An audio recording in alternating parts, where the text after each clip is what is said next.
Bonjour à vous, nous allons démarrer l'exercice 9 que voilà.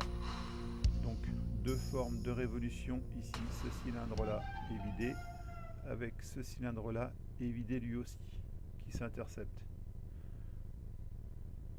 Donc voilà les codes qui se présentent à nos yeux. Nous allons pour cela utiliser SolidWorks 2015 qui dispose des fonctions appropriées pour enlever la matière au centre. 2015 ou les versions successives que vous disposez peut-être. Donc je démarre SolidWorks, je choisis nouveau, part, équivalent à pièce, ok.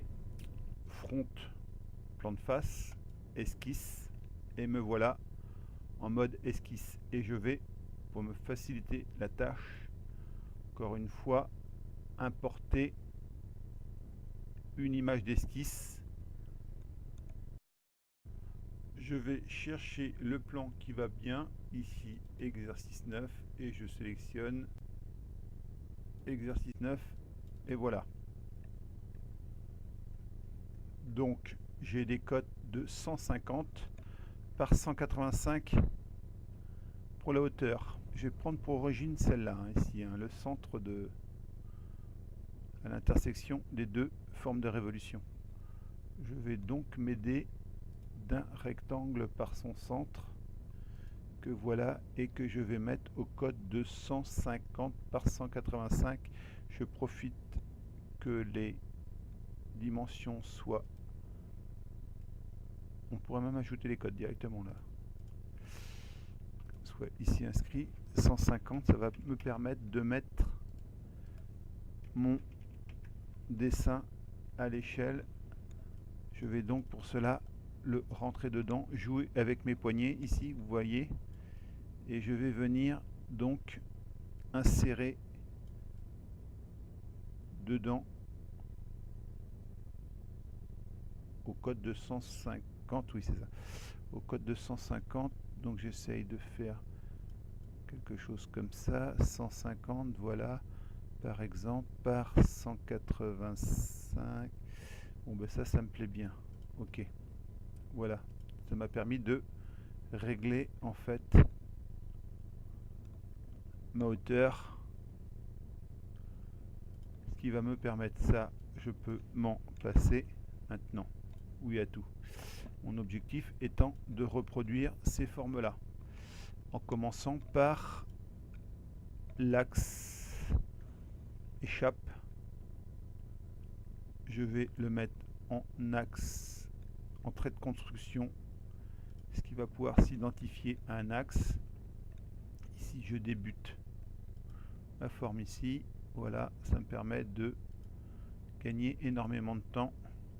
Je suppose qu'il y a un rayon ici, je ne m'en préoccupe pas pour l'instant, ici, ici, et voilà, je construis la pièce telle qu'elle est. Ça me permet de m'approcher au mieux de la forme définitive, et j'ai plus qu'ensuite à lui mettre les codes qui vont bien. Je fais aussi la partie intérieure que voilà, en suivant le pourtour de ma section ici hachurée.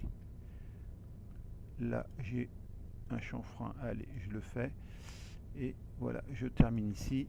J'ai eu tort d'aller jusque là, ajuster, coin, et j'enlève la partie qui ne m'est pas utile.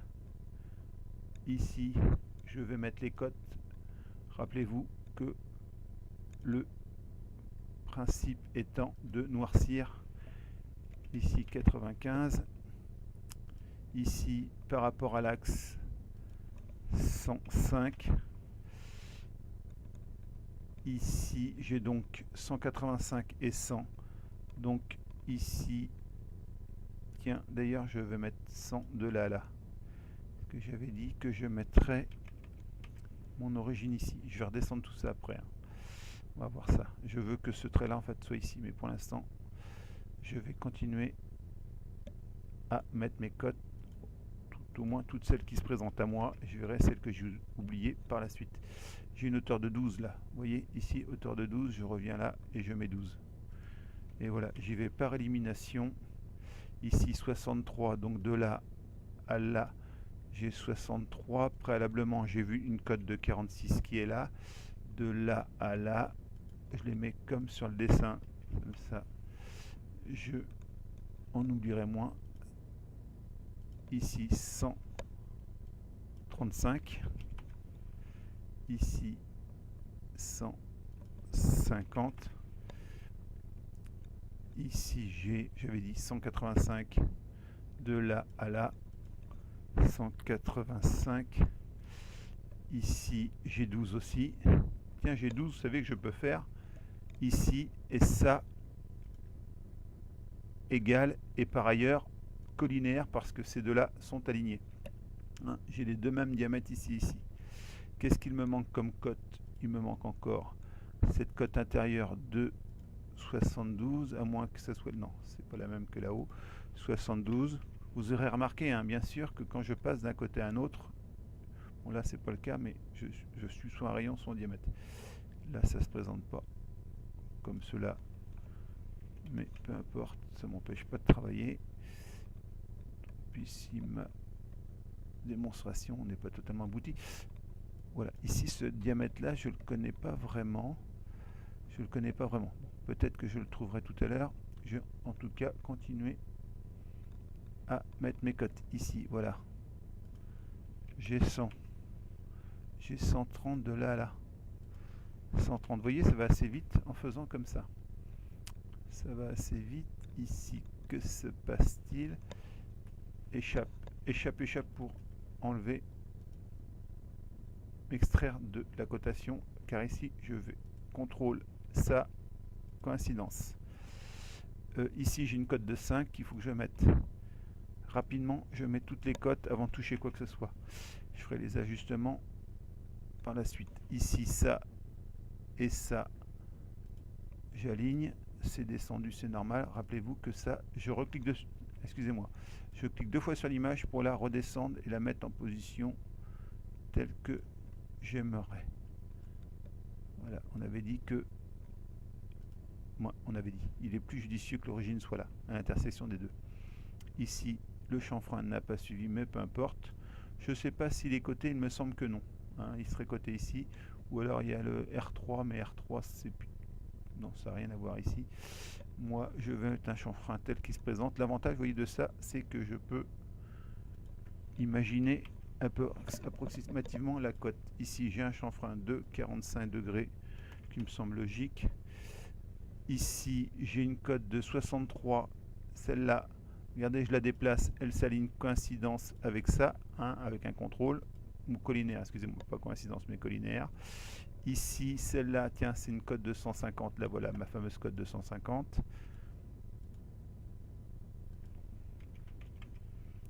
Ici, j'ai une cote de 125. Est-ce que j'ai une autre cote de 125? C'est pas le cas. Donc, celle-là, je la note ici, 125. Ici, j'ai un diamètre, on avait dit, de 190 extérieur. C'est celui-là. 190, le voilà. Allez, et j'y vais. Tout ça, il me reste plus qu'à noircir cette cote intérieure. Il ne me semble pas, il semble pas que je l'ai. Je suppose que c'est la même que la cote de 105. Mais ça, c'est une supposition. J'ai rien d'autre. 87 est là. 72 est là. 87 est là. 72, l'avantage, c'est comme ça, je m'aperçois des cotes en mettant bien comme il faut. Ici, voilà, 150, c'est là. 63, 46, 26, 12. Hop, je mets ça comme ça me va très bien. Et il y a juste, j'aligne par collinéarité ces deux lignes là. Donc voilà, je sors de ça, ma première esquisse, la voilà. Je peux, le cas échéant, masquer momentanément par suppression. Voilà, on a l'esquisse au complet. Je la laisserai apparaître. Je vais m'occuper de l'autre esquisse qui est ici de la manière suivante. Plan de face, nouvelle esquisse. Hein, je suis bien dans l'environnement d'esquisse qui est là. Donc voilà, je trace ma deuxième esquisse. Ici, ici, ici. Je m'aperçois ici que j'ai un petit décrochement. C'est comme ça, je ne l'ai pas inventé. J'ai un petit décrochement, je le prends en considération. Puisqu'il existe, je ne me pose pas de questions. La forme extérieure semble être celle-là. Semble être celle-là. Semble... Ça, non. Échappe. Ici, c'est en relation avec ça. Je m'en occupe pas. Je vais jusqu'ici. Hein. Je viens me raccrocher. Je veux que les deux formes s'interpénètrent. Ici, j'ai ça. Voilà, la technique, c'est vraiment d'aller jusqu'ici et de fermer tout ça. Maintenant, j'y mets les codes qui vont bien. Ici, ah, j'ai pas de trait de construction, donc je peux pas mentionner mon diamètre 160 échappe. Je prends une ligne de construction que je positionne ainsi. Je la laisse pas se déplacer n'importe comment. Je rends ce point coïncident par habitude. Ici, voilà, je peux mettre enfin ma cote de 160. Ici, de 80 et j'y vais gaiement. 90 que je positionne uniquement au-dessus, 60 que voilà. Ici j'ai 81. Allez hop, 81. Tiens, je vais même me la mettre là. 81 comme ça. C'est ma façon à moi de cocher 52, 55, de cocher les codes. Ici j'ai échappe. Hein, comme je suis encore en lien avec l'axe, il me propose un diamètre, j'en veux pas. Voilà. Donc j'ai fait un échappe au clavier. Ici 52. Et là une cote de 55 que voilà. La cote de 55 que voilà. J'aurais pu mettre ça de l'autre côté, mais tant pis, je le laisse là. Et ici j'ai une cote de 155 qui est le bout de ça. Regardez, 155. Donc ici 155 de là à ici 155 que voilà. Est-ce que mon esquisse est noircie? Pas encore. Qu'est-ce qu'il se passe là? Échappe, échappe, je déplace, voilà, je déplace ça. Ça veut dire qu'il me manque une cote quelque part. Il me manque une cote quelque part. J'ai 55, j'ai 52 et ça se déplace encore. Et là, j'ai une épaisseur, voilà, c'est d'accord. L'épaisseur, la cote n'est pas mise ici. J'ai une épaisseur de combien? De 12. Hein, je ne m'amuse pas à calculer les cotes, comme vous pouvez vous en apercevoir. SolidWorks, d'ailleurs, saurait faire mieux que moi, mais moi, je mets exactement les cotes qu'il y a. Je ne vais pas prendre de risque ici, vertical. En commençant à faire des calculs, au risque que je me trompe. Donc, j'applique exactement.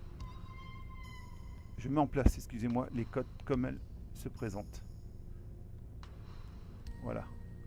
Donc, j'ai donc ici représenté le pourtour en esquisse de ma forme, ma seconde forme de révolution. Sélectionner la chaîne. Voilà, on s'aperçoit que la chaîne est impeccable. Voilà. Mesdames, messieurs, je termine ici la première partie de mon exercice numéro 9. Celui-ci est constitué de 2 parties, donc je vous invite à suivre la deuxième vidéo. Merci encore.